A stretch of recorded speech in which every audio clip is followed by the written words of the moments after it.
Oke, kalau ini kita cerita manualnya dulu, kita biasanya pakai rumus koefisien korelasi produk momen, gitu ya. Kemudian eh, ini ya, rumusnya biasanya setiap X itu adalah data per item soal gitu ya. Item soalnya di-compare dengan jumlah keseluruhan, yaitu Y-nya itu adalah jumlah total begitu ya. Jadi ini menghitung nilai koefisiennya, korelasi ya, korelasi. Kalau kata korelasi ini, kalau nilainya berapa? Dari -1 sampai 1 ya. Nilainya rentangnya itu -1 sampai 1 itu nilai R gitu ya. Nanti jangan salah, R itu bisa positif bisa negatif. Dari rumus juga kelihatan ya.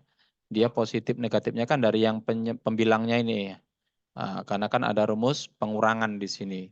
Makanya dia, nah kalau dia 1 berarti eh, nilainya ya sempurna ya. Tapi bisa juga -1, berarti itu sama persis gitu. Nah, tapi itu jelek sebenarnya. Yang mendekati 1 yang bagus gitu ya. Nah, korelasi. Nah, biasanya tiap item itu kita hitung berdasarkan rumus ini.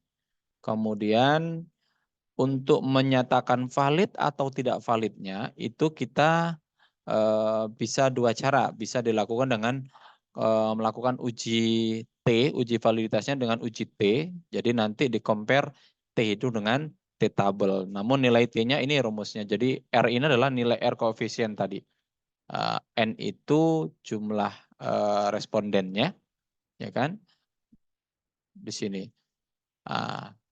Nanti baru dikombinasikan antara T tabel dengan T hitung. Nah, ini cara yang pertama. Ada juga yang menggunakan membandingkan berdasarkan nilai koefisien R-nya. Ini kan kita dapat R tabel ya, R hitung ya istilahnya. Nanti ini dapat R hitung.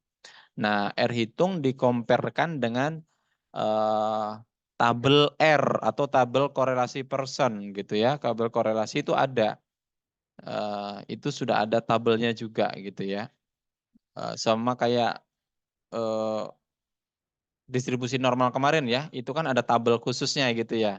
Nah, cuman biasanya kalau pakai tabel itu agak terbatas gitu ya. Bisa kita lihatkan nanti terbatas apanya? Datanya gitu. Karena tabel juga namanya tabel dia bisa dibuat singkat sehingga nggak semua data muncul di situ. Sebentar, kita coba share di mana? Share aku nge-share-nya. Share apa? Oh, share screen aja layar langsung aja ya biar nggak buka tutup buka tutup. Nah, saya lihat di mana tadi ya. Nah, ini contoh R korelasi gitu, R portionnya. Jadi biasa nanti ada taraf signifikansinya. 5%, 1% gitu ya. 5% ini berarti eh,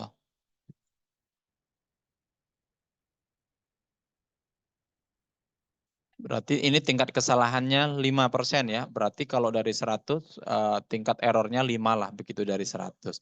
Kalau dalam dunia pendidikan masih is okay ya. Jadi 5% taraf signifikansi sudah bisa. N ini jumlah respondennya gitu ya. Nah, di sini terbatas. Ini kan sampai 26. Cuman di sampingnya lagi ini 26 50 ya. Cuman nanti setelah itu langsung lompat 55 60 65 seterusnya gitu. Nah, ketika kita punya data yang besar misalkan sampai lebih. Ini kan 50 langsung 55. Kalau kita punya data 53 misalkan. Nah, itu dari mana kita nyarinya? Nah, di sini kan jadi masalah ya.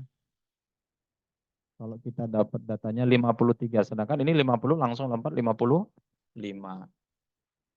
Ya kan? Sehingga kan perlu eh, cara yang lain gitu ya, mengcompare-nya. Nah, kalau dengan SPSS itu jadi lebih mudah, langsung kita peroleh data semuanya.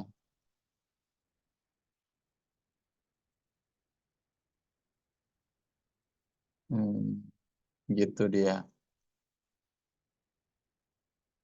Sehingga kita perlu cara lain. Nah, kalau ada yang langganan pakai, saya suka langganan ini ya, belajar statistik ya di aplikasi Statistikian, statistikawan, apa sih? Nah, di sini tuh kita banyak belajar. Nah, ini dia. Statistikian. Nah, ini websitenya menarik. Ini orang-orang yang jago statistik, mereka melakukan sharing ya. Di sini sudah tutorial-tutorial banyak di sini bisa kalian pelajari. Nah, di sini dia juga mengasih tahu bagaimana cara membuat tabel R gitu ya, melalui Excel gitu ya. Nah, artinya tabel yang kita dapatkan ini biasanya tabel yang sudah ada di buku-buku lampiran ya. R korelasi person ini itu kita bisa bikin sendiri gitu ya, nggak harus menggunakan tabel itu. Nah, seperti kemarin kita bisa pakai GeoGebra untuk yang lain, tapi kalau person ada nggak di GeoGebra, saya nggak ingat, nanti saya coba buka.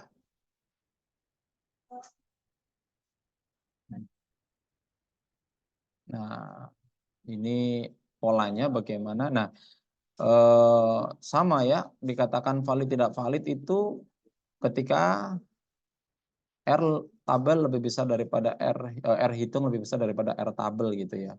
Itu selalu menjadi acuannya.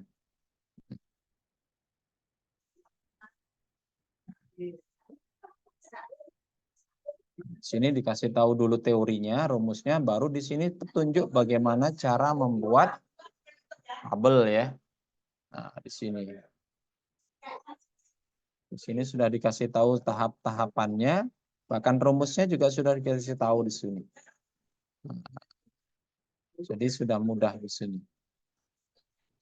Nanti akan kita peroleh tabel seperti ini, dan ini bisa kita download biasanya. Nah, ini tabel R.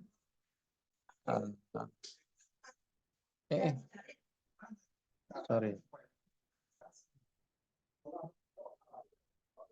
Ini bisa kita tambahin terusnya ya.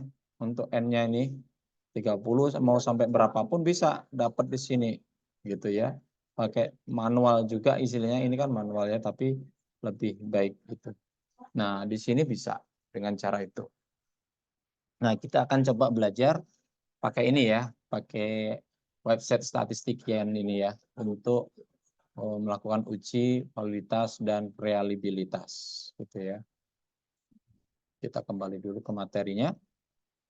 Nah, ini cara lain dengan cara uji T, tapi 2 kali kerja ya. Kalau di sini setelah cari R-nya, melakukan T hitung dan T tabel. Jadi kalau pakai uji T, R di sini itu dipakai dasar untuk menentukan nilai T hitung ini gitu. Kalau sudah dapat T hitung, kita bisa compare dengan T tabel, gitu dia ya. Nah, T tabel baru katakan valid kapan? Ketika T hitung lebih besar atau sama dengan T tabelnya gitu ya, dengan taraf signifikansi 5%. Nah, begitu juga dengan reliabilitas. Ini rumus reliabilitas, tapi untuk memvaliditasnya juga di sini menggunakan T hitung dan T tabel ya. Nah, lakukan pengujian terhadap T hitung dan T tabel. Nah, ini penting ya, karena apapun jenisnya, Bapak Ibu, nanti kan ketika menyusun instrumen tesis, itu wajib dilakukan minimal validitas dan reliabilitas. Ya, ini terutama untuk yang tipe instrumennya dalam bentuk angket atau wawancara. Nah, itu penting dilakukan ini. Nah, namun tidak semuanya jenis angket ini kan nanti nggak mungkin berbasis empiris ya, bisa berbasis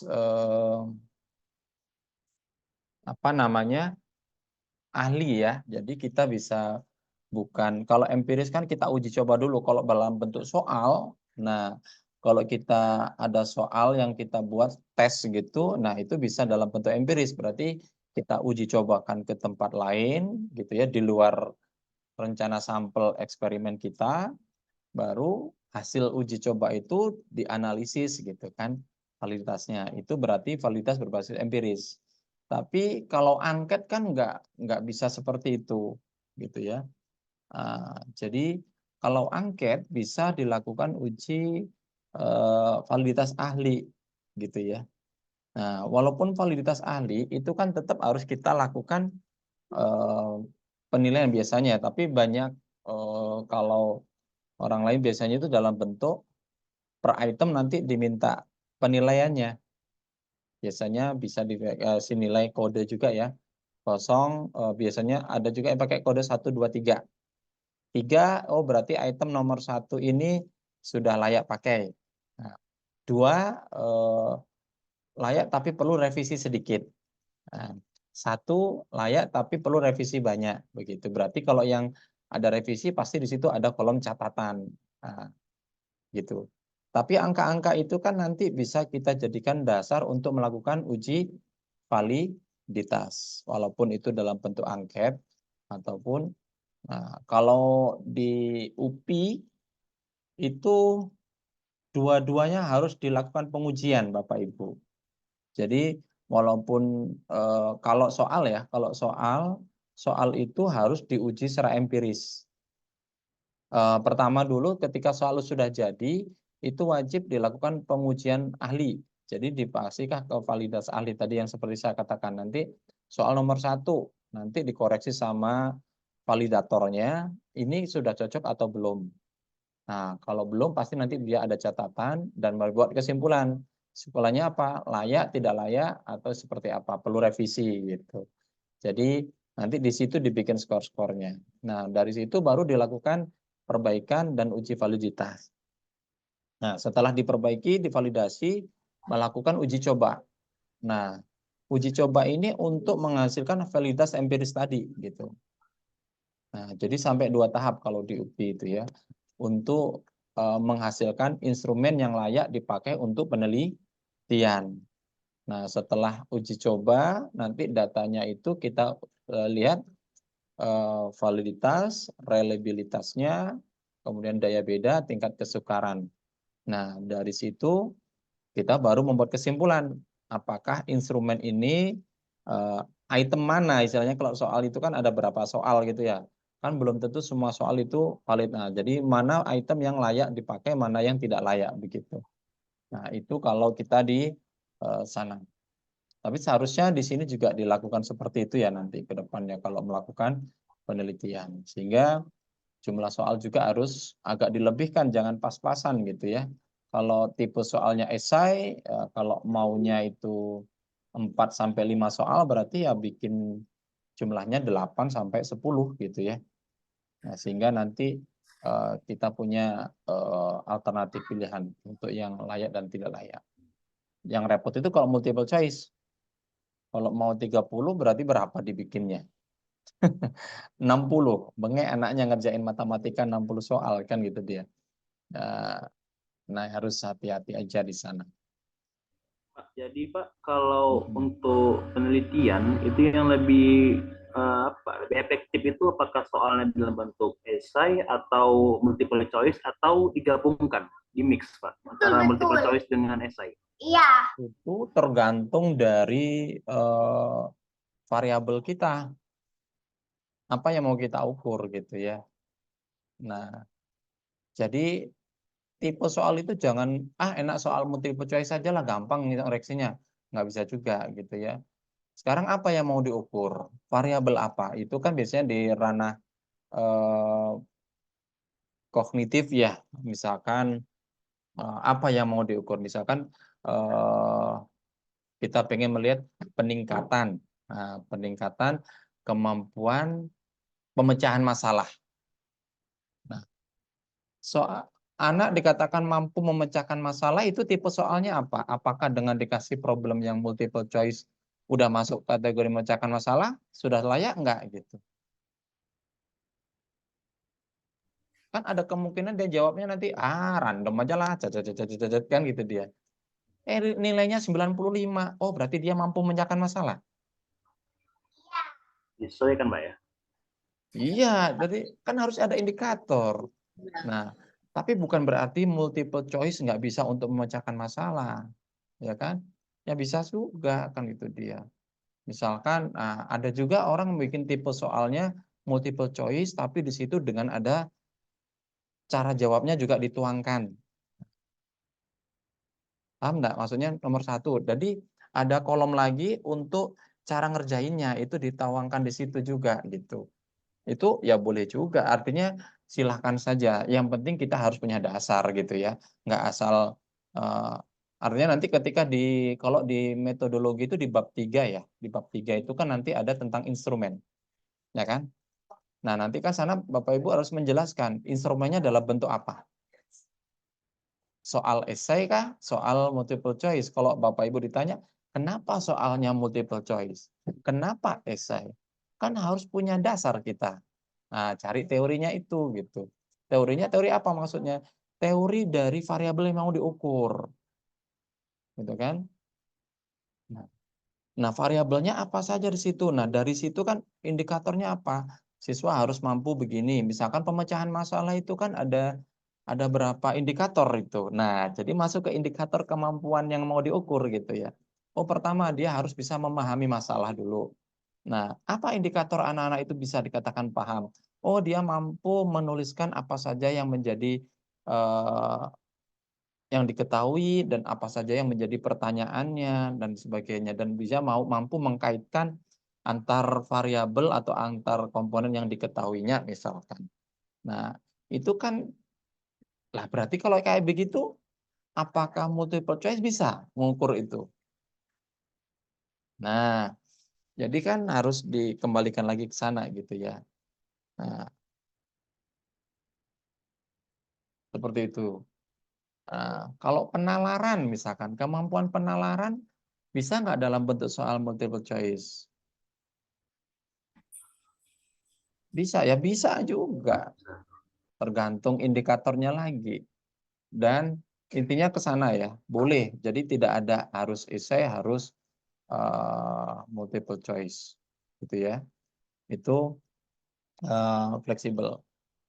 Nah, tapi memang kalau dalam bentuk soal tes yang harus wajib dilakukan pengujian sebelum dipakai di lapangan itu soal yang tadi valid, reliable, kemudian daya beda dan tingkat kesukarannya itu juga harus terpenuhi. 4 itu, dari 4 komponen ini baru kita bisa menyimpulkan instrumen kita ini layak dipakai atau tidak, gitu dia dalam penelitian. Tapi kalau dalam bentuk angket atau kuesioner itu cukup 2 ya, validitas dan reliabilitas. Gitu dia. Nah, kalau angket itu biasanya nggak berbasis empiris, tapi berbasis validator ahli gitu ya. Ada Kenapa? batasan nggak Pak? Kenapa? Ada batasan nggak Pak sampai sejauh mana nilai dari validitas tadi apakah harus mencapai 1 atau Oh, enggak. bisa diuji Tadi atau di-compare tadi ya. oh, Nanti dibandingkan ketika kan nanti artinya nilai R itu kan nanti R tabel kan tergantung jumlah banyaknya soal ya. Makin banyak soal nilai R-nya juga makin besar gitu biasanya. Nah, nanti R hitungnya itu di-compare di sana. Jadi ada standarnya tadi di sini. Kalau di sini pakai T hitung. Ketika T hitung kan yang dihitung kita manual ya, data kita dari data asli lebih besar daripada T tabelnya, maka dia dikatakan valid gitu dia ya. Nah, reliable gitu juga, ya kan? Nanti di sini juga dikomparekan. Nah, T hitung lebih besar daripada T tabel, maka dikatakan instrumen itu reliable gitu ya. Nah, seperti itu. Ini jadi penting. Pak kalau itu Pak ada tuh penyampaian Bu Cut pas saya agak lupa kemarin tuh. Jadi data itu atau uji coba itu Pak dia sudah apa ya kalau dia udah reliabilitas sudah pasti valid tapi kok udah valid tapi belum tentu dia reliabilitas maksudnya apa tuh Pak? Kalau dia sudah atau uji coba dia udah valid tapi belum tentu dia reliabilitas tapi kalau dia udah reliabilitas pasti dia sudah valid tuh maksudnya apa tuh Pak? Ya, ini kan pengujian yang berbeda ya. Validitas dan reliabilitas itu 2 pengujian yang berbeda. Artinya tahapan biasanya kita kan melalui dari validitas dulu, ya kan? Validitas itu apa sih? Di sini kan validitas itu kan membandingkan ya nilai per item itu dibandingkan dengan nilai keseluruhan begitu ya. Nah, dari situ kita pengen lihat konsistensinya seperti apa begitu loh. Kalau dia sangat konsisten, maka dia dikatakan reliable. Ngulang lagi ya. Lanjut. Ya. Harus hari ini nih. Sebentar Bapak Ibu ya. Saya sambil tanda tangan. Ya udahlah Bu, tinggal dulu biar saya ambil tanda tangan. Oke. Ya. Jadi seperti itu. Kemudian reliable itu sesuai dengan hitungannya juga dia berbasis dari data real, data korelasi tadi gitu ya. Nilai koefisien korelasinya. Nah, jadi mana reliabilitas itu diambil dari data koefisien korelasinya begitu. Ya, memang faktanya valid itu belum tentu reliable, kan itu dia. Tapi kalau dia reliable, tapi kan reliable itu ada tingkatan ya, ada tingkatan tinggi, sedang atau rendah begitu. Ada juga yang membuat indikator itu. Makin besar nilai R-nya, ya makin tinggi validitasnya atau reliabilitasnya begitu.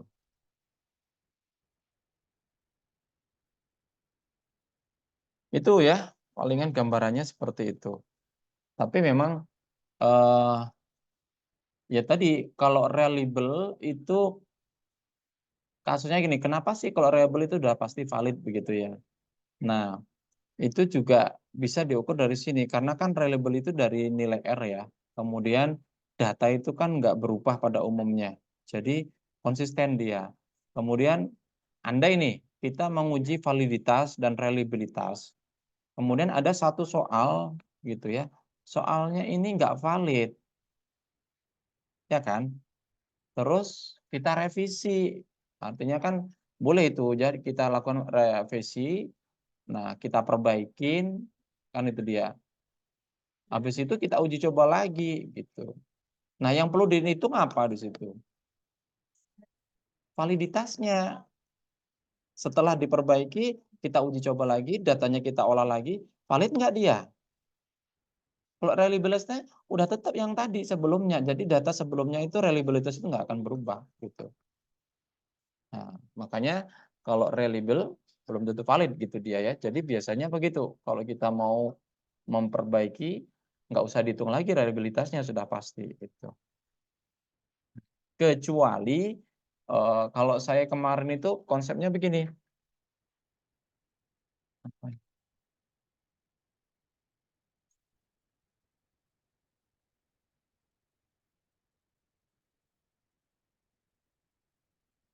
Oke. Nah, kalau saya kemarin begini, mahasiswa saya itu mau uji cobanya,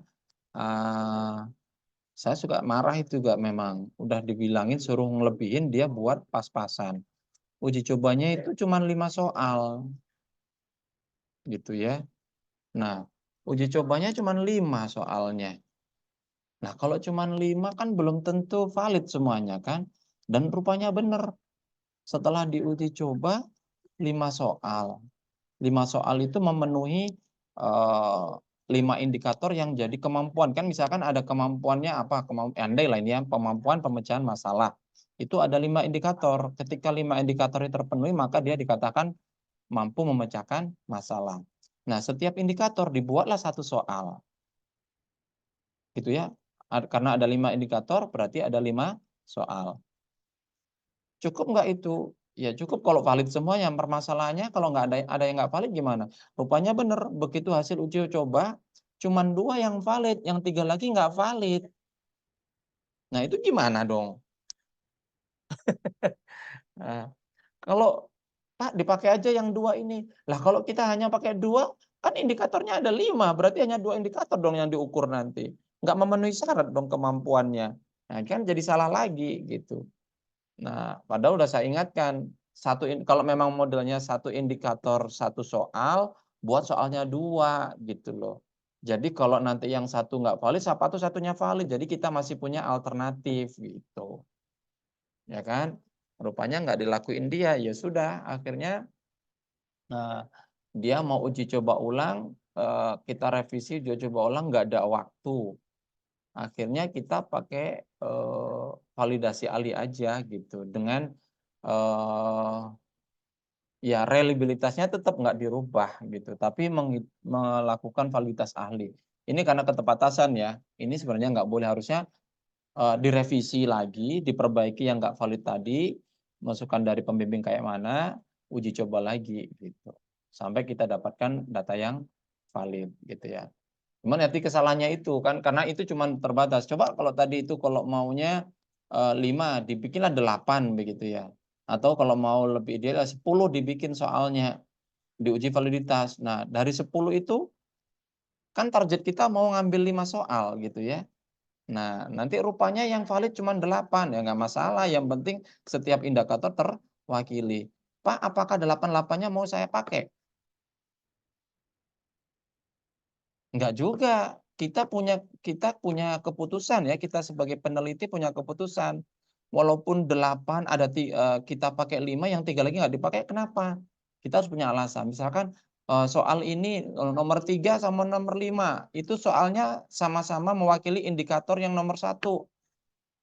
Kan itu dia. Berarti kan bisa salah satu saja karena sudah terwakili indikatornya. Nah, itu kan bisa jadikan alasan. Nah, seperti itu. Nah, dan jumlah soal yang digunakan kan berubah. Dari tadinya 10, valid 8, yang digunakan 5. Karena jumlah item berubah, reliabilitas juga pasti berubah. Nah, itu biasanya saya suruh ngitung lagi. Coba untuk yang 5 soal yang valid ini, reliabilitasnya seperti apa? Dihitung ulang yang reliabilitasnya. Dan rata-rata pasti naik, karena kan 5 itu udah dijamin valid semuanya ya. Nah, reliabilitasnya juga pasti naik lagi gitu. Nah, sehingga kita punya, akhirnya kan kesimpulannya, oh kami punya 5 instrumen yang valid dengan tingkat reliabilitas yang baru yang ini gitu. Nah, saya biasanya seperti itu. Ya, oke. Seperti itu ya gambarannya tadi ya tentang validitas reliabilitas. Nah, sekarang kita coba melihat dari hmm, saya mau bikin PPT-nya, rupanya di sini sudah ada contoh, ngapain ya ribet-ribet saya, dari sini aja. Kita coba belajar, Bapak Ibu sebenarnya di internet banyak ya belajar-belajar gini ya. Nah, validitas dan reliabilitas dengan SPSS. Nah, kalau di sini pengujiannya itu dia mengcompare dengan nilai R ya, bukan dengan uji T. Kenapa? Karena nanti hasilnya sudah ada. Enaknya pakai SPSS itu, ada yang punya SPSS ini, silahkan di-install ya. Yang belum punya ya, cari. Hasilnya itu sudah langsung muncul, tinggal datanya tinggal kita olah begitu ya. Nggak kerepotan kita mengolah data. Pak, izin Pak, sholat asar bentar Pak. Boleh, boleh, boleh, silakan.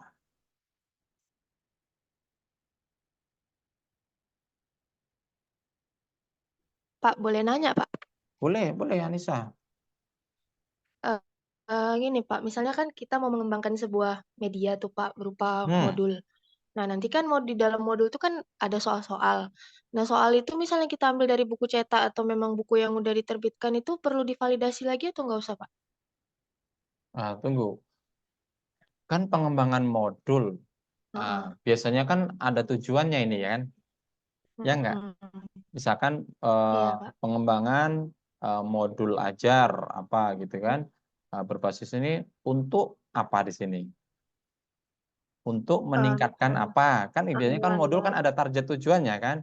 Modul gunakan Iya. ini untuk membangun apa? Misalkan untuk meningkatkan kemampuan komunikasi siswa misalkan. Heeh. Mm-mm. Nah, berarti kan modul itu punya ciri khas khusus. Modul Mm-mm. yang kita buat berbeda dengan modul-modul yang ada di pasaran gitu loh. Apa bedanya? Mm-mm. Kalau anak-anak belajar pakai modul ini, kemampuan komunikasinya jadi lebih baik kalau bisa ngerjain soal-soalnya kan gitu dia. Ujungnya kan ke Mm-mm. soalnya. Mm-mm. Nah, pertanyaannya, apakah soalnya itu sudah pasti mengukur, kalau kita ambil-ambil tadi, sudah pasti mengukur kemampuan komunikasi? Belum kan? Nah, harus kita sortir mana yang termasuk indikator komunikasi atau tidak. Kan itu dia. Kalau memang itu bisa divalidasi lebih bagus juga, tapi kan butuh waktu lagi ya. Karena modul itu ya butuh waktu dan sebagainya. Tapi kalau divalidasi akan lebih bagus karena kan berarti soal yang kita tampilkan di situ itu menjamin soal latihannya ya ini ceritanya. Kalau modul Iya, kan nanti iya. ada teoritis, ada latihan soal. Nah, latihan apa maksudnya ada contoh-contoh. Contoh-contohnya pun nggak bisa asal buat contoh sembarang, harus yang berbasis komunikasi. Kalau memang tadi tujuannya membangun apa kemampuan komunikasi siswa gitu loh ya.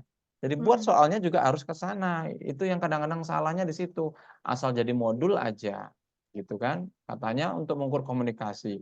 Dari lihat modulnya mana bentuk komunikasinya nggak terlihat. Nah, itu kadang-kadang kan nggak pas.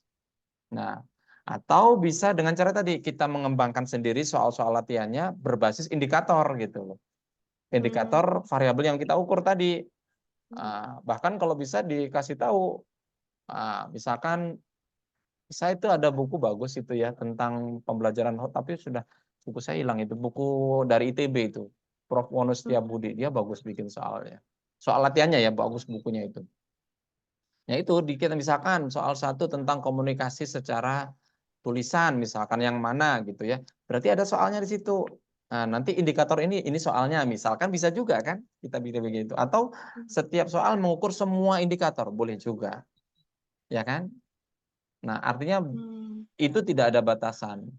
Eh, sama aja, tapi ada orang susah nanti ngukurnya, saya maunya satu indikator satu soal lah kan gitu dia. Supaya gampang. Oh, kalau soal ini berarti kalau dia soal ini dapat skor berapa dia? 80. Oh, berarti indikator ini masih 80% kemampuannya kan gitu dia. Ada yang membuat satu soal sudah memuat seluruh indikator. Ya kan? Ada banyak juga yang model kayak gitu. Cuman kan itu kerepotannya nanti ada, nah dia tinggal mengukur aja. Kalau satu soal untuk seluruh indikator, berarti kan ketika dia menjawab, muncul nggak indikator itu. Ketika indikator itu muncul, berarti ya itu berarti mampu atau apa begitu. Nah, tapi agak repot yang kayak begitu. Kan belum tentu nggak muncul, belum tentu dia nggak bisa kan.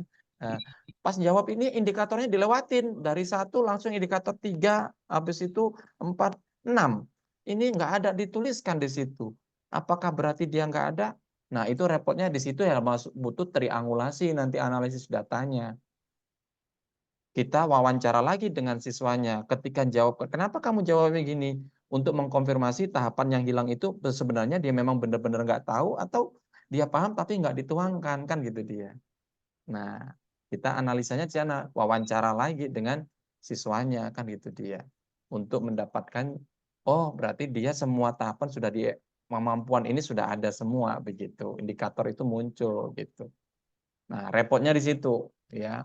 Jadi butuh analisis triangulasi lagi untuk memastikan dia mampu atau tidak. Gitu. Nah, begitu dia. Nah, intinya jawabannya apa tadi? Nggak bisa ya, asal ambil-ambil dari buku. Nah, kalau hanya pengen kita jadi guru di sekolah, disuruh bikin modul, ya kan nggak ada tujuan apapun.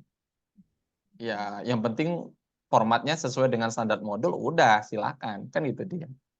Ya kan? Tapi kalau dalam rangka riset, kan ada tujuan yang mau dicapai di sana. Kita mengembangkan modul kan modul yang berbeda dari biasanya, ada tujuan tertentu gitu atau modul berbasis etno. Nah, kayak mana kalau udah modul berbasis etno berarti kan karakternya budaya yang mau ditunjukkan, termasuk soal-soalnya berbasis budaya dong. Nah, harusnya kan seperti itu. Nah, tapi untuk validasinya apakah harus validasi tadi uji coba lagi? Ya kalau memang bisa mengarah ke sana bagus juga gitu ya. Tapi atau validasi dari ahli saja sudah cukup gitu ya. Kalau saran saya sih ke situ. Kalau memang karena kan nanti modul itu pada saat tahap implementasi kan kita pakai kan diterapin ngajar. Terus anak-anak ngerjain soal. Soalnya kan dari modul itu, apa pakai soal baru lagi? Ya kan nggak lucu kalau ada soal lagi, terus ngapain modul itu ada soalnya. Nah, biasanya kan implementasi gitu, pengembangan modul sudah jadi, sudah layak pakai, sudah valid. Nah, kalau modul kan divalidasi juga ya, tapi kan validasinya validasi ahli ya, bukan diuji coba biasanya. Atau bisa juga melalui biasanya uji coba itu untuk bukan ke validasi, lebih ke lihat kelayakan pakai, ya kan?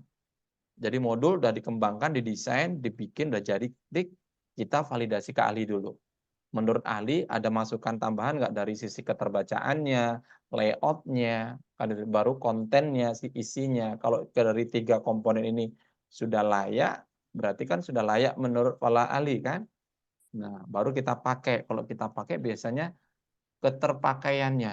Hah? Aneh itu. Harus sekarang ya? Oh Allah. Sebentar ya Bapak Ibu, ini ada tanda tangan banyak ini. Sambil cerita macam mana aku tanda tangannya ini. Oke lah, baik. Siapa yang ada yang nanya lagi? Kalau saya jelasin kayaknya belum fokus yang jelasin. Kalau jawab bisa lah ini.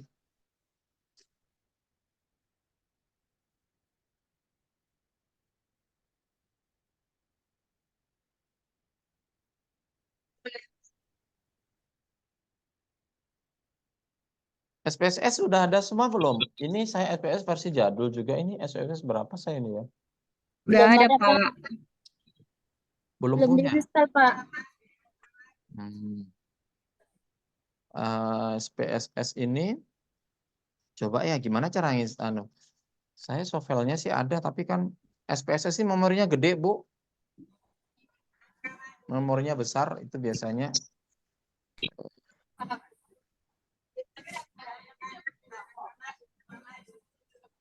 Ini bagus nanti ke sana arahnya kalau untuk apa namanya? Skripsi. Berarti ini untuk data kuantitatif, Pak ya? Apanya, Bu? Berarti ini data untuk kuantitatif, Pak.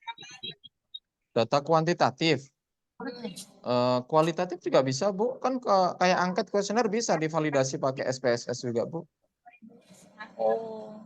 Ya tadi ya, misalkan kita dibikin angket kan nggak mungkin diuji coba ke siswa ya. Angket itu aneh itu nanti kalau ada uji coba angket dites ke siswa. Tapi divalidasi ahli aja.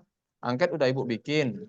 Kemudian divalidasi ke ahli. Validasi ahli kan nanti ada bobot-bobotnya per item soal itu. Angket itu kan biasanya per setiap pernyataan harus divalidasi kan. Oh ini sudah oke atau belum. Kalau bisa pakai kode, kalau mau 01 boleh. Kalau 1 berarti sudah layak. Kalau 0 berarti perlu revisi kan gitu dia. Boleh, boleh. Peneliti punya kebebasan. Atau Bapak Ibu yang tadi kayak versi yang sebelumnya dibikin 3, 1, 2, 3 atau 4 boleh juga. 1 kalau 4 misalkan layak, 3 layak tapi perlu revisi kecil. 2 gitu kan, layak tapi revisi besar misalkan. Gitu ya. Terus 0 tidak layak misalkan. Nah, kalau tidak layak kan berarti ngerombak total dong. Kalau tidak layak itu biasanya pernyataannya nggak sesuai dengan indikator yang diukur gitu loh. Nah, kan ada itu angket apa misalkan ya? Angket tentang motivasi belajar. Indikatornya apa? Indikatornya salah satunya kalau motivasi belajar itu kan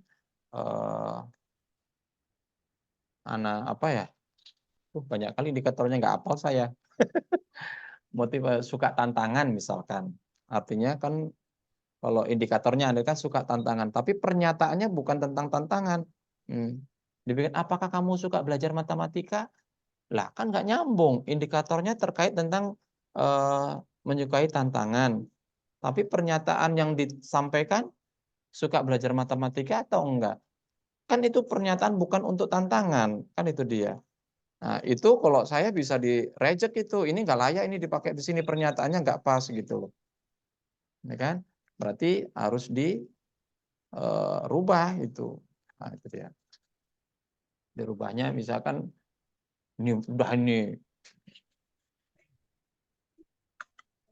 Nah, seperti itu dia ya Bapak Ibu. Tapi kalau misalkan dia menyukai tantangan, apakah suka apa namanya mengerjakan soal-soal PR, gitu dia. Apakah senang kalau dikasih soal-soal latihan? Nah itu kan beda ya. Nah, jadi itu bisa divalidasi juga. Dan itu kode-kode tadi itu bisa nanti diukur pakai statistik jadinya kan, gitu.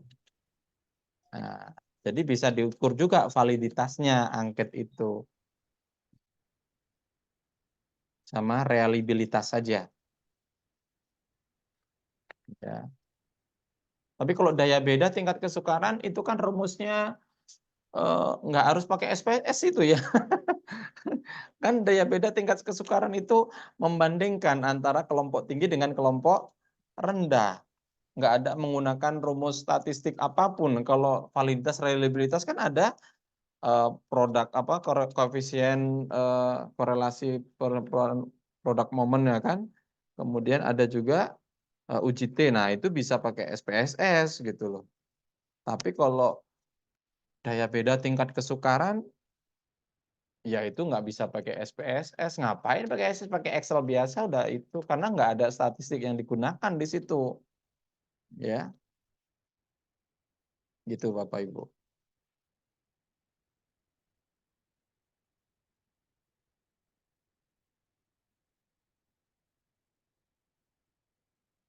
Oke, ada pertanyaan Bapak Ibu? Ini saya masih harus segera ini. Biasa akhir tahun bukannya makin santai ya kan? Makin numpuk kerjaannya. Ada pertanyaan? Pak, yang Nah. untuk apa ahli tadi itu ya Pak, itu Mm-mm. siapa yang menentukan? Apakah kami yang menentukan atau siapa Pak? Peneliti ya, biasanya peneliti konsultasi diskusi dengan pembimbing gitu dia ya. Nah, validasi ahli itu ada banyak versi Bu. Pertama, biasanya itu perwakilannya dari beragam. Kalau terkait dengan soal, misalkan ya soal yang nanti dipakai di sekolah gitu ya, berarti kan validasi ahlinya siapa di situ? Guru boleh nggak? Boleh, tapi harus bersyarat lah. Guru yang misalkan pengalaman mengajar, jangan baru jadi guru udah suruh memvalidasi, kan nggak layak juga kan gitu. Nah, Iya Pak. jadi cari guru yang punya pengalaman banyak gitu. Misalkan minimal 10 tahun, kemudian jabatan fungsionalnya sudah apa, itu boleh gitu ya. Kemudian kalau keterbaca Walaupun bukan di sekolah kita ya Pak, di sekolah yang lain. boleh, iya loh. Kan itu nggak mesti harus kita. Yang penting dia kepakarannya, Bu, dia. Bukan Harus orangnya yang ya. sudah apa? Harus yang sudah apa juga ya Pak? Yang apa? Yang udah S2 atau Makin yang bagus gimana? dong. Berarti kan makin layak kan kepakarannya diakui makin. Udah guru, S2 atau dokter malah bagus lagi kan. Nah, atau dari kepangkatannya. Pangkatnya sudah sekian. Nah, itu juga bisa. Oke Pak, terima Nah, kasih. itu. Tapi kan itu konsultasi dengan eh, pembimbing ya. Gitu. Terus yang biasanya mahasiswa salah itu, validasi ahli itu namanya yang digembor-gemborkan. Enggak penting nama, tapi kepakarannya, kelayakannya. Siapa yang mau validasi? Oh, prof ini. Loh, nggak nyambung. Bukan profnya yang, bukan nama dia yang kita pakai, tapi pakar lah. Kalau dia profesor tapi pakarnya bukan matematik, kan nggak layak. Kan gitu dia. Iya Pak. Nah, jadi jangan ditengok namanya. Biasanya saya tuh nggak menyarankan nanti di skrip tesis itu kan ditulis ya pas pada saat melakukan uji validitas. Oh, ini validitas ahli. Siapa ahlinya? Ah, ada 5 validator misalkan. Yang kita sebutkan bukan namanya, tapi kepakarannya. Ada 3 validator, misalkan 1 validator dari guru yang berpengalaman 20 tahun mengajar dengan, kan gitu-gitu kan berarti layak gitu ya. Kemudian ada dosen bidang pendidikan bahasa Indonesia yang memvalidasi keterbacaannya misalkan. Nah, itu lebih layak yang punya pengalaman mengajar sebagai dosen berapa tahun. Nah, itu kan lebih layak gitu ya. Bukan nama orangnya yang kita sebutkan, nggak perlu kita sebut nama situ. Malah kadang-kadang, ya tapi kalau ada yang meminta silakan, tapi bukan namanya ya yang kita jelaskan, itu kepakaran dia.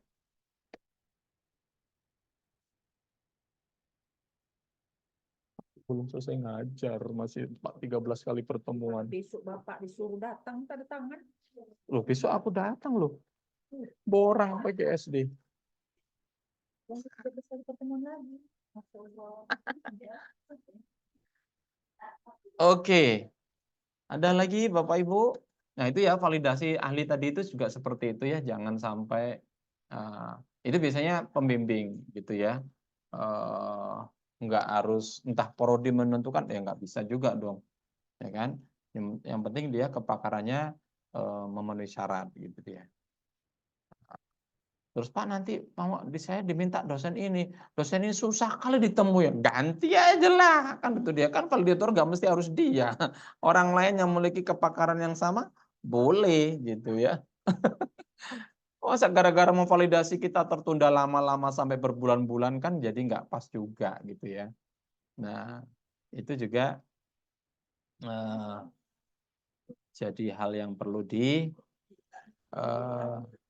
pertimbangkan gitu ya. Kadang-kadang ya kita nggak mau, ya maunya sih bagus sempurna gitu ya, tapi ini kan proses belajar. Kadang-kadang kan ya kita cari yang orangnya gampang ditemui juga, mudah kerjasamanya, itu perlu juga. Yang penting kepakarannya masih terpenuhi, ya nggak apa-apa kita gunakan. Itu dia ya.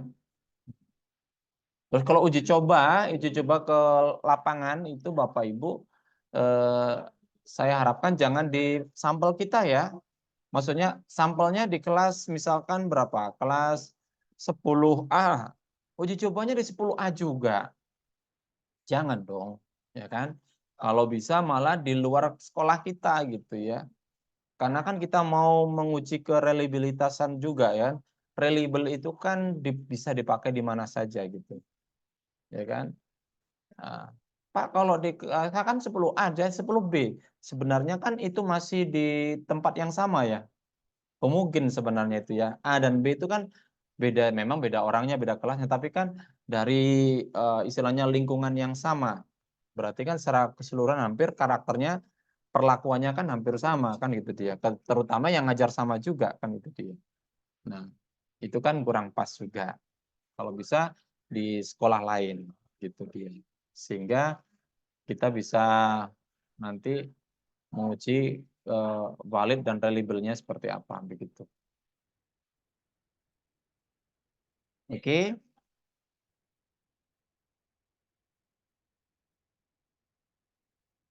Oh, ini tadi ya si Anissa tadi ya terkait dengan modul. Oke, ini SPSS tampilannya sudah saya buka. Kemudian kita akan coba uji validitas ya pakai SPSS. Kita nggak usah banyak-banyak, kita mencoba sampel sedikit aja lah begitu ya. Nah,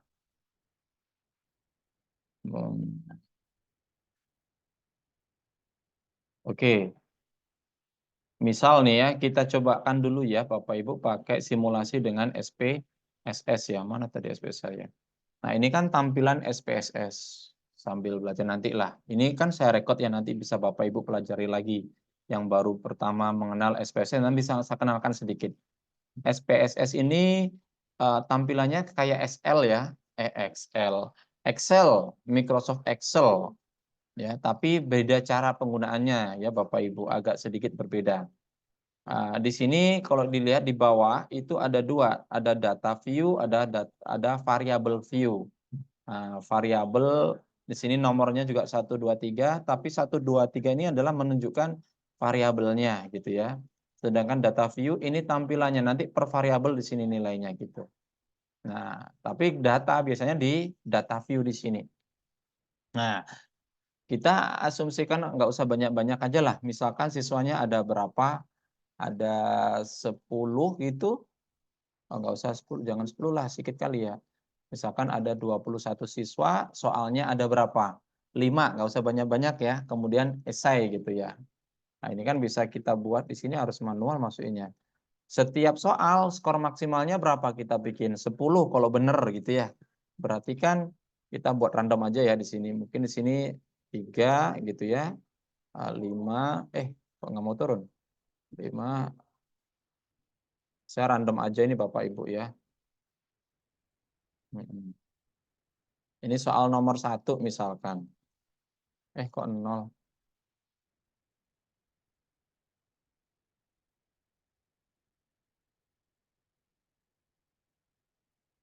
Kita bikin 21 aja ya. Nah, ini soal pertama. Ini kan tertulisnya di sini apa? var 1. Ini bisa kita ganti ya Bapak Ibu di data variable view-nya. Ini var 1 ini tadi. Nah, ini kita ketikkan mungkin item ya, soal pertama ya. Soal itu biasanya kan item ya, bukan item. Nah, di sini nggak boleh pakai spasi penulisannya, tapi pemisahnya pakai underscore. Kalau pakai spasi dia nggak mau, error dia Bapak Ibu. Jadi item 1, tipenya numerik angka ya, digitnya sampai 8 digit, 2 desimal, label nggak ada, dan seterusnya gitu ya. Pengukurannya ini nominal ya. Nah, sudah berubah di sini Bapak Ibu, jadi item 1, gitu dia ya. Kemudian coba kita copy ini, jangan di copy lah, harus random lagi ya, item 2-nya. Soal keduanya, nilainya juga kita randomkan gini.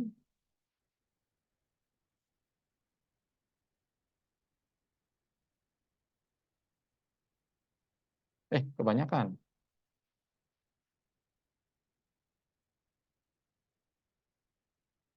Oke. Kita ganti ini var 2-nya jadi item 2. Item underscore 2. Gitu dia ya. Baru data view lagi. Soal yang ketiga, misalkan skornya. Ini pinter-pinter nih.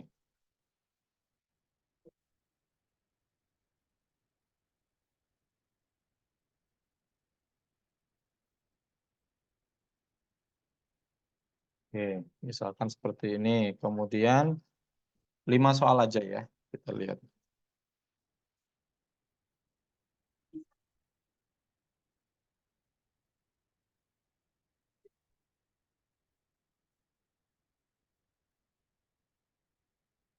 Oke.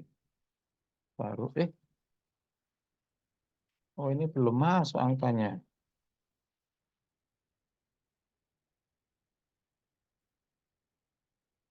Oke.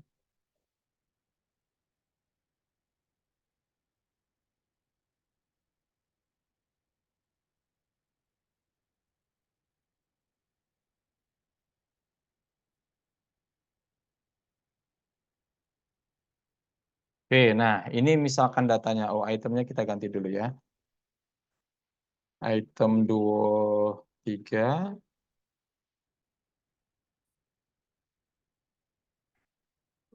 Item 4.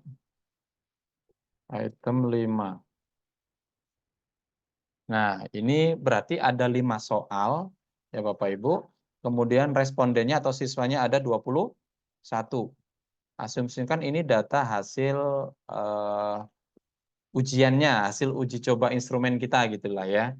Nah, kemudian kita pengen lihat apakah data kita valid dan reliable atau tidak. Atau yang mana yang valid, mana yang reliable. Oh, ini beda-beda ya. Saya bikin nominal ya. Bapak Ibu tahu ya, data ini jenis data ya, pengukurannya ada di sini tuh ada 3. Ada nominal. Kok nominal ya salah ya? Salah ini. Kalau nominal nggak mungkin dong. Skala ya harusnya ya. Kalau nominal itu kayak jenis kelamin ya Bapak Ibu, laki perempuan. Makanya lambangnya ada 3 lingkaran. Berarti mau merah, hijau, kuning itu sama semuanya, setara. Ya kan, buletan 3. Kan laki perempuan sama aja gitu ya. Atau apalagi. Yang seperti itulah ceritanya.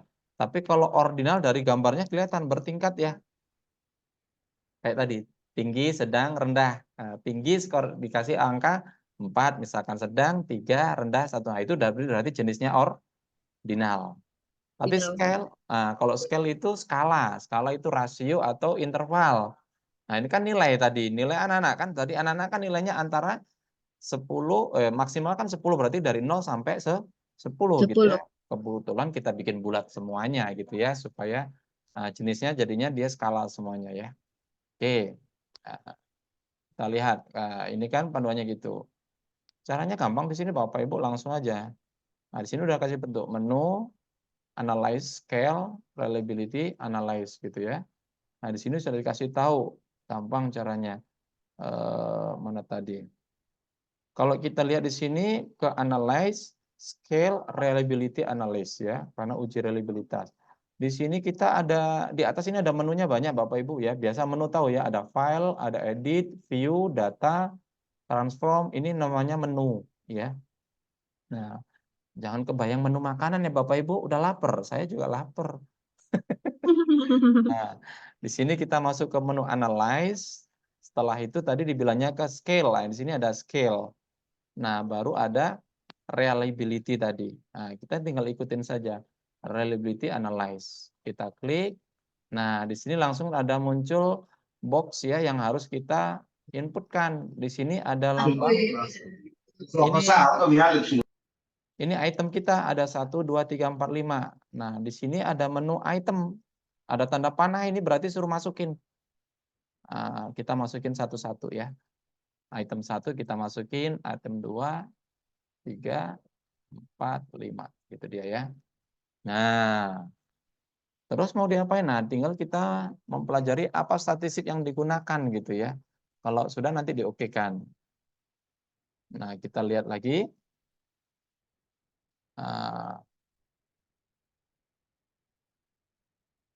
Kan tadi masukkan semua item ke kotak item besar. Ini ada tebelin yang tadi ya, baru saja kita masukin baru pada combo box model pilih alpha. Alpha di sini reliability yang digunakan ya, yaitu pakai Cambridge alpha biasanya itu ya. Kemudian ada juga yang model split half ya. Kalau kita mau yang pakai split itu berarti dibagi 2 nanti datanya begitu ya, tinggi rendah dan sebagainya. Nah, atau ganjil genap. Ada juga yang pakai model ganjil genap gitu dia. Nah, ini dia tampilannya udah kita masukin tadi ya. Kemudian kita diminta nanti di bagian statistiknya tadi ya. Statistiknya ini bisa kita peroleh. Ini alpanya tadi ya. Nah, ini set tekniknya pakai yang mana? Ya kan? Ada yang split half, ada Gatman, paralel, strict paralel. Nah, kita yang pakai Cambridge alpha. Kemudian sudah default ini ya. Kemudian di sini ada menu statistik. Ada tombol statistik. Nah, statistik yang kita gunakan apa? Kan kita mau menghitung koefisien korelasi. Berarti inter item di dalam ini kan korelasi antar itemnya ya. Nah, kemudian deskriptifnya kita yang pilih skala ini. Ini kok ini ada juga summaries-nya kalau memang mau. Hanya kita butuh juga ya summaries-nya ya, rata-rata sama variansi walaupun nggak diperlukan, tapi kan nanti kadang-kadang diperlukan kita itu ya. Nah, apalagi ya yang kita gunakan ini. Ini kita harus pilih sendiri yang dicentang itu. Kita kembali lagi di sini. Cuman itu yang minta dicentang, nggak ada yang lainnya ya, tapi kita boleh tadi tambahin sendiri. Nah, kalau sudah kan sudah kita centangin semuanya, kita continue pilihannya. Nah, setelah continue kita bisa langsung okekan di sini ya. Nah, setelah diokekan, mereka langsung muncul, ya kan? Ada rangkuman datanya gitu ya. Datanya ada sebanyak 21 sudah masuk ya. Exclude tahu Bapak Ibu apa exclude? Exclude itu kayak data pencilan ya Bapak Ibu. Kan tadi kita rentangnya dari 0 sampai 10 ya. Ada data yang dapat skor 2 tapi cuman sedikit. Ini kan mengganggu ya. Kalau kita lihat tadi di tabel yang kita bikin, nah kan angkanya kan hampir 8, 5, 6 kan gitu dia ya. Cuman ada yang paling kecil ini 2, tapi ini kan terlalu jauh gitu ya. Jadi mereka anggap itu exclude. Mana tadi ya? Nah ini tabelnya ya. Kemudian, nah ini reliabilitasnya. Nah di sini dikasih keterangan reliabilitas kita negatif ya Bapak Ibu. Jadi di sini dikatakan bahwa the value is negative due to negative average covariance among item. Berarti hubungannya negatif ya antar kovariansi antar itemnya di situ. Nah, kemudian ini intercorrelation matrixnya. Ini rata-rata summaries-nya begini ya. Ini nggak perlu berarti harusnya tadi.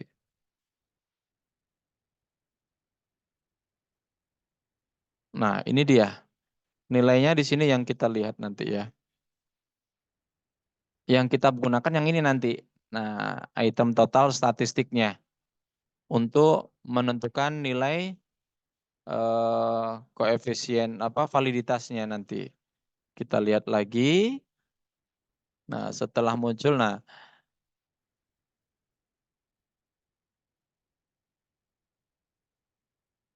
di sini dikatakan ini kan sudah tabel Intel ya, reliability statistik.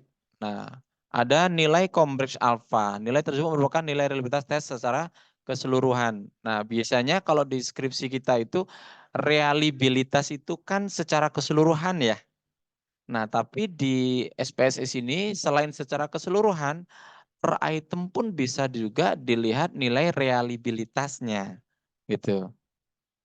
Nah, di sini dikatakan semakin besar nilainya berarti semakin reliable. Nah, ya. Nah, kalau di sini tadi ini 0, di sini 0,6 ya. Nah, baru ada tabel inter-itematik korelasi tadi. Yang ini, kalau yang di sini itu hubungan antar item ya. Ini dia yang ini dia. Ini hubungan antar item. Coba perhatikan. Antara item satu dengan item satu nilainya ya. Apa artinya ya? Kan dengan dirinya sendiri ya, pasti korelasinya 1. Kan nilainya sama persis gitu ya. Nah, antara 1 dengan 2 negatif 0,3 ya ini ya. 0,3. Artinya apa? Berarti hubungan antara item 1 dengan item 2 itu berhubungan kecenderungannya negatif. Negatif itu berarti apa? Kalau dia di soal nomor 1 dapat jawabnya nilainya tinggi, berarti di nomor 2 rendah. Ya kan? Gitu dia ya. Nilainya kecil gitu. Atau sebaliknya, di item 1 nilainya kecil, di item 2 nilainya besar gitu dia. Nah, itu nilai maksud negatif ini. 1 dengan 3, 1 dengan 4, ini pasti nanti sama itu kanan kiri gitu ya. Dan ujungnya tengahnya ini 1, 1, 1, 1, 1 gitu. Kita cukup lihat korelasi yang ini. Ini namanya matrik korelasi. Matrik hubungan antar item. Gonta ganti terus ya? Enggak, ini yang belum. Oh iya. Yang udah, nanti udah. Ini belum muncul. Banyak kali. Itu kayaknya kita butuh ya Pak ya, kesepakatan kayaknya untuk yang sistem kuliahnya ganjil ini ya. Ya. Pimpinan nggak ada membuat kebijakan, dosen udah banyak yang protes kan? Iya betul. Ya. Oke, itu ya Bapak Ibu, ini matrik korelasi. Kemudian kita lanjut lagi ya.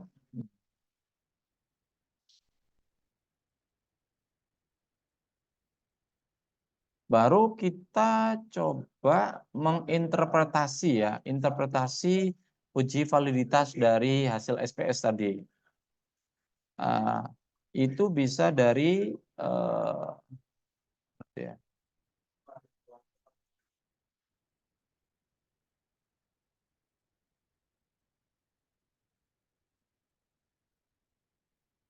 corrected. Ini Bapak Ibu ya, yang corrected item total correlation ya. Di sini corrected item total correlation itu merupakan nilai validitas butirnya. Nilai yang di sini nih, yang kolom ketiga ini ya, keempat ya. Inilah nilai validitasnya. Ya. Kalau kita pakai manual rumus validitas tadi, nah ini kita hasil SPSS-nya langsung. Ini ada 0,0,7 dan seterusnya gitu ya. Nah, yang alpha deleted ini yang termasuk kategori reliabilitas per itemnya ya Bapak Ibu ya. Nah, di situ dia.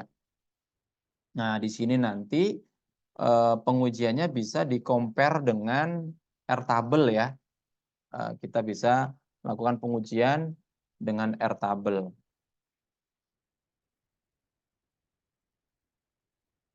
Jadi kalau kita membandingkan dengan Airtable, itu nanti kita bisa lihat dari jumlah.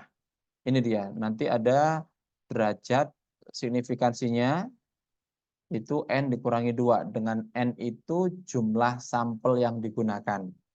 Dengan probabilitas 0,05, gitu dia ya. Nah, kalau dia nanti hasilnya lebih besar, maka dia dikatakan valid, gitu dia ya. Oke. Kita kembali ke hasil uji coba kita tadi, nah, kalau kita lihat di sini, nggak bisa digedein ya ini, atau diketik-ketik. Nah, tadi dari 5 item yang kita bikin, nilai validitasnya ini, ya, ini nilai validitasnya. Ada yang negatif, banyak 4 yang negatif ya, 1 yang positif. Kalau nilai korelasinya yang ini. Nah ini kalau kita compare pakai uji T gimana? Nah, ini kan nggak ada nilai T ya. Nah, berarti kita compare-nya manual di sini dibandingkan dengan Airtable ya. Data kita tadi, mana tadi SPSS-nya? Data kita kan sampelnya ada 21 orang.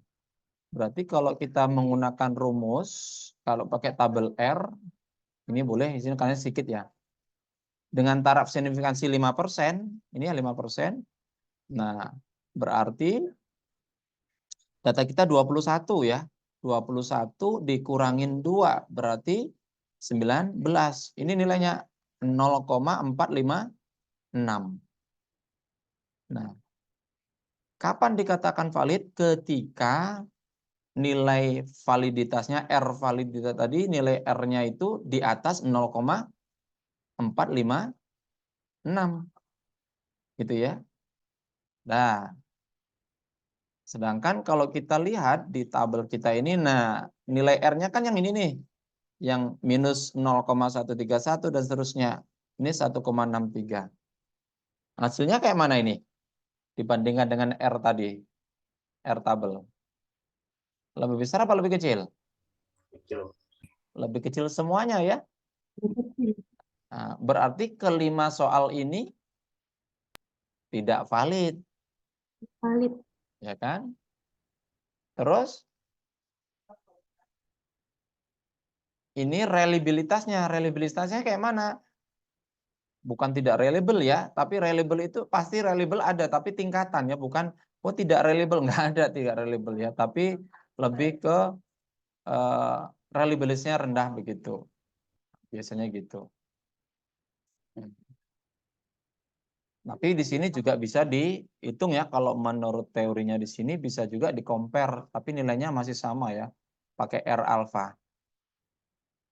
Ini per itemnya ya, bisa juga dilihat dia reliable atau tidaknya, gitu dia. Kalau di Excel tadi, yang kolom terakhir ya, nah ini untuk reliabilitas per itemnya. Nah nilainya juga alpha R-nya pasti sama ya, karena N-nya kan 21 juga. Nah nilai reliabilitas per itemnya juga tidak reliable. Gitu ya. Nah sebenarnya gimana cara melihatnya itu ya? Kok bisa semuanya nggak reliable? Yang pertama kan random ya. Nah, kan itu coba perhatikan angka-angkanya per itemnya tadi kan hubungannya negatif. Antara 1 dengan 2 tadi hubungannya negatif. Ya kan 5, 6. enggak konsisten. Yang paling konsisten mana di sini? Nah, ketika 9 di sini 5 gitu ya. Nah, ketika 10 di sini 6. Nah, gitu dia ya. Enggak begitu konsisten gitu. 9 di sini 2. Ya kan? Makanya dia hubungannya negatif gitu kalau kita lihat datanya di sini. Nah,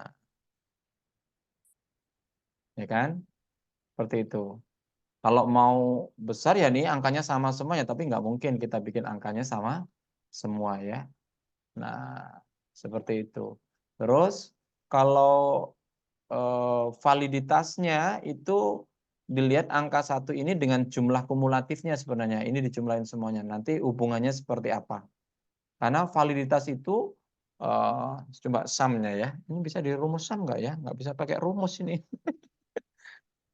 Nah, kalau bisa pakai rumus, nah artinya kita ingin lihat nanti di jumlahnya ini hubungannya dengan per item ini seperti apa, konsisten nggak? Kalau 5 di sini berapa? Nanti 5 di sini jumlahnya berapa ini misalkan? 20. Ini berapa jumlahnya sih, Rek? 15, 16, 9. 15 ya. Nah, gitu. Kan di sini angkanya 5, hubungannya dengan 19. Nah, di sini ada 5 lagi, hubungannya 19 juga enggak? Atau paling deketin itu gitu. Rupanya kan enggak, kan makin naik ini ya. Nambah berapa ini? 1, 2, 21 ya. Ya kan? Nah, jadi konsistensinya gitu ya. Kalau dia konsisten deket angkanya, maka itu biasanya reliabilitasnya tinggi. Tapi kalau dia nggak konsisten berarti rendah itu reliabilitasnya. Bahkan bisa cenderung negatif. Gitu dia ya. Nah, gitu dia. Ketika di sini tinggi, maka di sini rendah. Nah, itu pasti negatif hubungannya. Nah, jadi Bapak Ibu sebelum menganalisis, ini kan tadi hasilnya sudah dapat, baru kita coba analisa ya.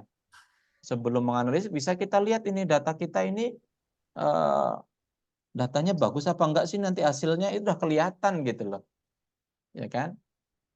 Nah, tanpa menganalisa kita bisa melihat pola angka apa data kita itu, oh ini kayaknya nggak valid ini karena nggak konsisten ini jawabannya si anak ini.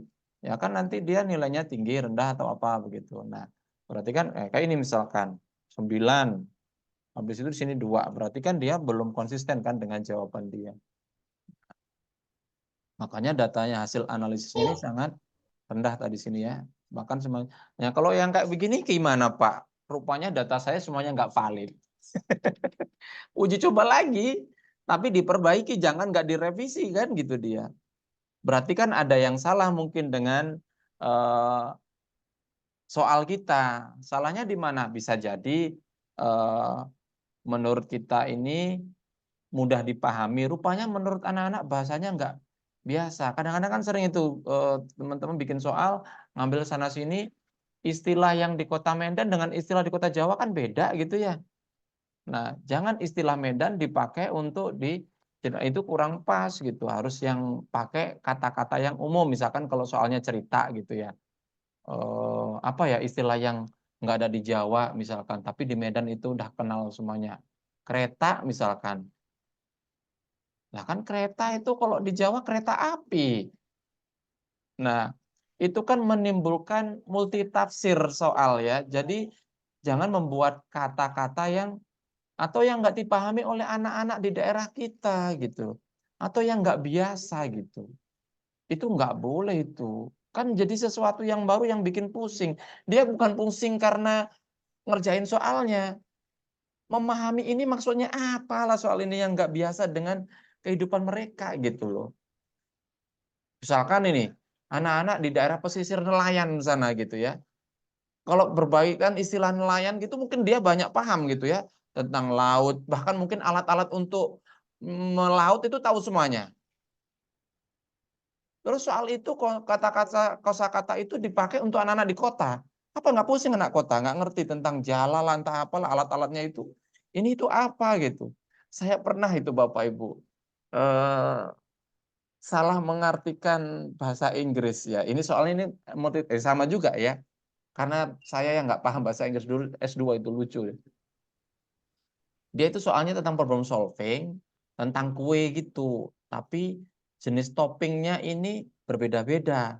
Dan saya itu selama ini nggak pernah bikin kue, nggak tahu tentang istilah kue, ada topping. Bahasa Inggrisnya memang topping. Saya pikir topping itu di atas, apanya yang di atas kue ya gitu. Kok ada strawberry di atasnya, apaan gitu. Rupanya di atasnya kue itu dikasih itu. Baru sekarang ngerti topping. Itu saya memahaminya tuh lama kali, teman-teman udah langsung ngerjain gini gitu. Oh ini pakai kombinasi gini. Ini apaan lah ini, kok ada topping-topping ini gitu. Ada cake tapi ada toppingnya.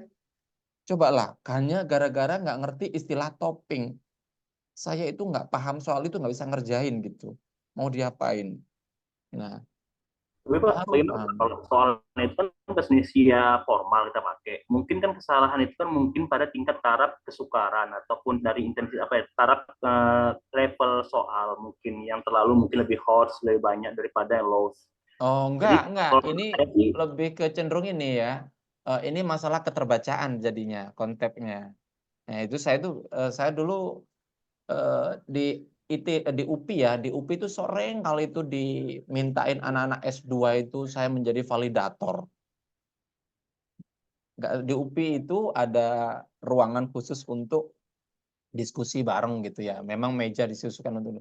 Nah, itu anak mahasiswa S2 itu yang lagi nyusun tesis itu anak matematik itu selalu saya dipakai validatornya. Itu kalau saya menjadi validasi, saya koprek semuanya itu karena dia menggunakan istilah-istilah yang multitafsir gitu loh. Nah, bukan masalah konsepnya sudah hot gitu, tapi kata-katanya itu loh kadang-kadang ini menjadikan orang bingung. Sekarang kan ini untuk siapa? Ini kelas berapa? Kan harus kita lihat lagi. Terus anak sekolahnya yang macam mana? Jangan membuat soal yang membingungkan orang lain gitu. Jangan sampai multitafsir gitu. Maka nanti apa maksud pernyataan ini mengarahnya ke sini bukan? Enggak Pak, saya mau ke sini. Lah berarti nggak nyambung. Berarti pernyataan yang kamu bikin itu ada 2 persepsi. Kalau bisa kan 1 persepsi siapapun yang baca itu gitu. Nah, itu kan tentang keterbacaan, Pak. jadi Pak, kalau untuk Ya. masalah validitas dengan reliabilitas ini Pak, ada nggak limitnya Pak sampai sejauh mana sih kita berhenti kalau itu bisa kita paparkan gitu kan? Misalnya nih, yang tadi kan kita coba sampelnya kan tidak valid, gitu kan? Terus nilai itu sudah rendah. Ada nggak limitnya Pak? Batasannya sampai dapat valid semuanya atau gimana? Enggak harus valid. Makanya tadi di awal yang jelas instrumen wajib valid dan reliable ya. Itu wajib, itu standar. Gitu kan. Artinya mau satu soal tapi harus valid dan reliable. Boleh nggak satu soal aja, Pak? Ya kalau memang dengan satu soal itu sudah mengukur semua variabel yang mau kita teliti, ya boleh gitu loh. Ya kan? Makanya tergantung dari variabel kita juga gitu. Variabel penelitian kita seperti apa? Ya kayak tadi misalkan kemampuan komunikasi matematis. Apakah untuk mengukur kemampuan komunikasi dengan satu soal sudah bisa mengukur? Kalau kita bisa memberi argumen yang kuat, oh bisa Pak, teorinya mengatakan begini, begini, begini, kan itu dia. Ya cukup satu soal dan satu soal itu yang valid ya sudah cukup gitu.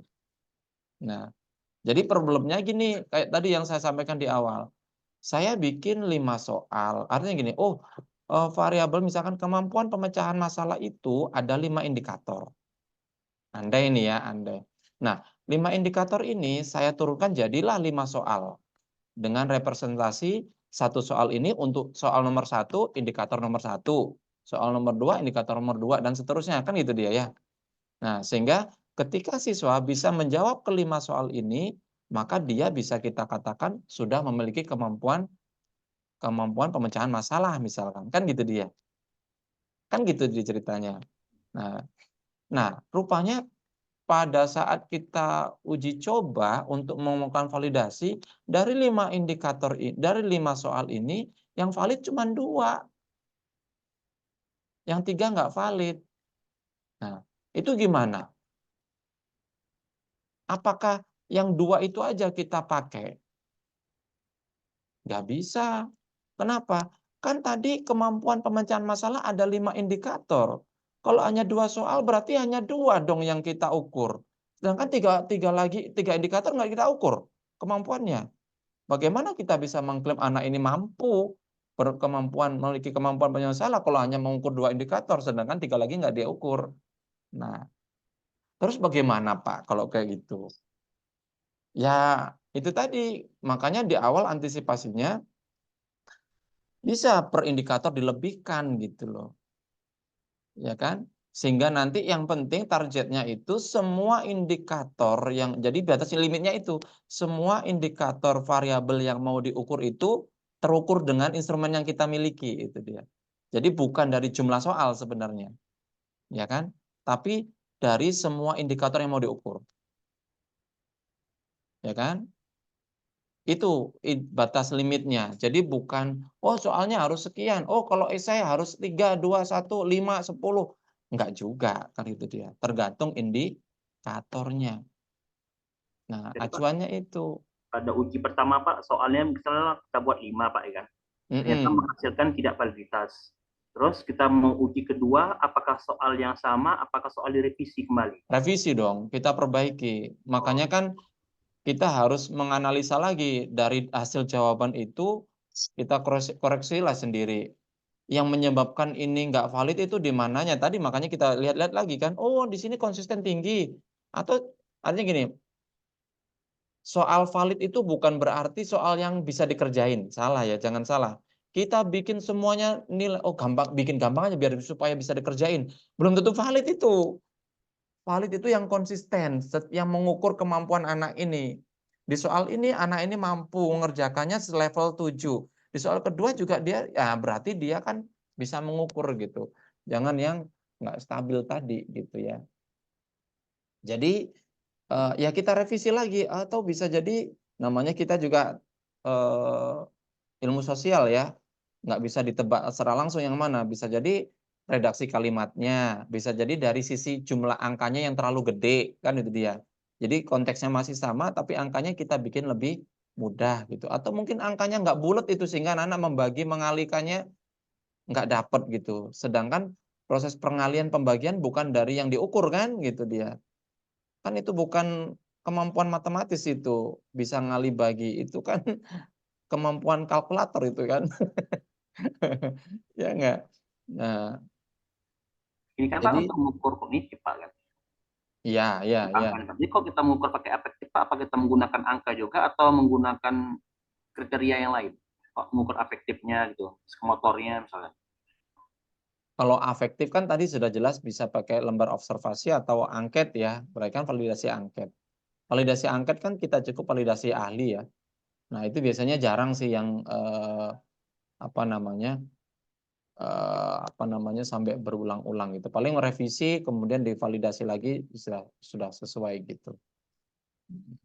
Yang agak repot tadi yang kuantitatif itu. Saya pernah mahasiswa saya yang kayak begitu akhirnya apa kemarin itu ya? Dia nggak melakukan uji coba ulang tapi tetap mempertahankan 5 itu direvisi sendiri dan ahli aja gitu. Dengan ahlinya pun pembimbing aja. Ya tahulah mahasiswa S1 gitu ya. Jadi ya saya udah marahin itu, "Kenapa kamu cuma 5, ujungnya yang valid cuma 2?" Jadi tetap tapi di bagian instrumen bab 3 itu dia hasilnya harus menjelaskan lebih jauh gitu. Ada penjelasan lebih detail, kenapa kok 5-5-nya masih dipakai walaupun nggak valid gitu. Nah, ada penjelasan. Intinya kan ini ilmunya kan nggak harus kaku ya Bapak Ibu ya. Ya karena keterbatasan waktu dan sebagainya kemarin udah buat jelasan kenapa soal nomor 3, 4, 5 ini dipakai lagi gitu. Buat penjelasannya. Ini mengukur apa dan sebagainya begitu. Dan ada revisian perubahannya di mana gitu aja. Karena kalau dia uji coba lagi waktunya nggak cukup dulu itu gitu. Memakan waktu lah dan sebagainya lah gitu. Nah, seperti itu sih. Nggak kaku ya gitu ya. Nah, oke. Oke, ada lagi pertanyaan? Ini hal yang urgent ya, artinya gini, kan instrumen ini termasuk hal yang paling utama dalam penelitian itu ya. Kalau diilustrasikan itu kayak semacam apa ya? Kalau orang mencari ikan itu jaring-jaringnya lah gitu. kita mau menjaring ikan apa ini, kan itu dia. Kalau ikan yang kecil-kecil yang mau kita tangkap ya harus jaringnya lebih kecil lagi, kan itu dia. Jangan jaringnya gede-gede nanti bolong nggak dapat semuanya, kan itu dia. Nah, paham nggak? Jadi instrumen itu bayangannya itu yang mau kita tangkap apa gitu kan. Nah, tapi ya nggak pasti juga karena kalau realitanya orang jaring ikan itu di laut itu ada yang kecil, yang gede, bahkan ada yang cumi, yang apa, siput lah apapun masuk semuanya ya kan. Nah, artinya gitulah, alat ini kan untuk mau kita mancing ikan apa gitu loh. Jadi kita harus pas gitu. Ya kan misalkan instrumennya nggak valid tapi dipakai, nggak layak kan artinya. Berarti kan data kita juga nggak layak kan, hasil penelitiannya kan juga masih dipertanyakan dong. Kan gitu ceritanya. Makanya ini hal yang paling urgent untuk disampaikan gitu ya. Oke. Ada lagi pertanyaan?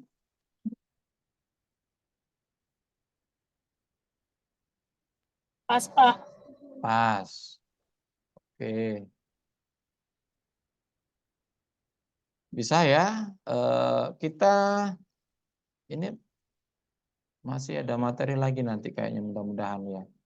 Nanti atau di minggu depan ya. Tahun depan kita ujiannya ya. Nanti daring juga. Teknisnya daring ujiannya.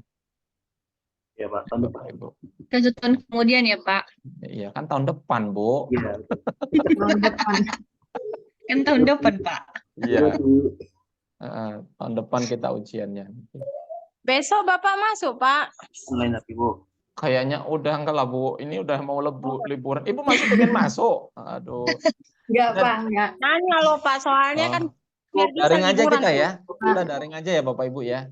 Oke Pak. Ya, Pak. Nanti daring aja. Ya, Pak. Oke.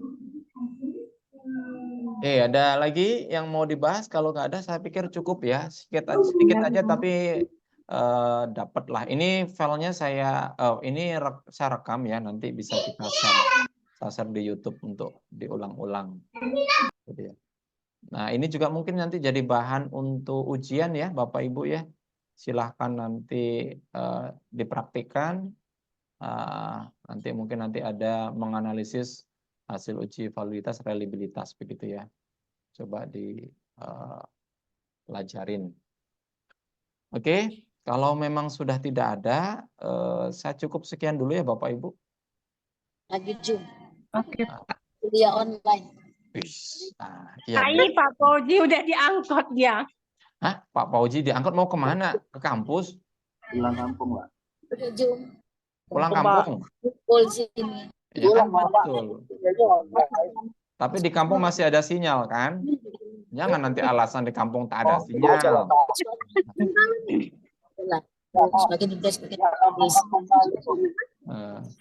Oke. sarjana S2. Maksudnya ini kuliah di HP. Oke, Bapak Ibu ya, hari ini iya benar Pak Fauzi ini diangkut kemana nih? Bukan diangkut itu Pak, itu di mobil pribadi itu. Bus, Pak. Iya kan mobil pribadi kan ada supirnya kan? Oh iya. Dia punya sopir itu. Oke, Bapak Ibu, kalau tidak ada, saya pikir cukup ya. Kita nggak usah banyak-banyak, tapi bermanfaat. Mudah-mudahan ada ilmu yang kita dapatkan. Sudah mulai dipikirin nanti harusnya kan saya mata kuliah ini kita berbasis project ya. Sebenarnya Bapak Ibu sudah punya topik penelitian belum sih? Rencananya mau ngapain belum ada? Masih belum Pak. Belum ya, harus sudah mulai ya supaya ya udahlah kalau belum berarti masih bisa lah nanti ke depan lanjut lagi. Harusnya sudah mulai dicari-cari. Silahkan cari dari repositori ya untuk informasi tentang perkembangan penelitian terbaru gitu ya. Supaya tahu dari Unimed, dari UPI, dari UNJ, dari Malang gitu ya, riset-riset yang terbaru saat ini itu apa yang mereka kembangkan gitu ya, sehingga kita juga nggak ketinggalan ya. Dari repository kan bisa dilihat ya judul-judulnya apa begitu. Yang kedua, sesuaikan dengan background Bapak Ibu sekalian gitu ya. Jadi sebentar ini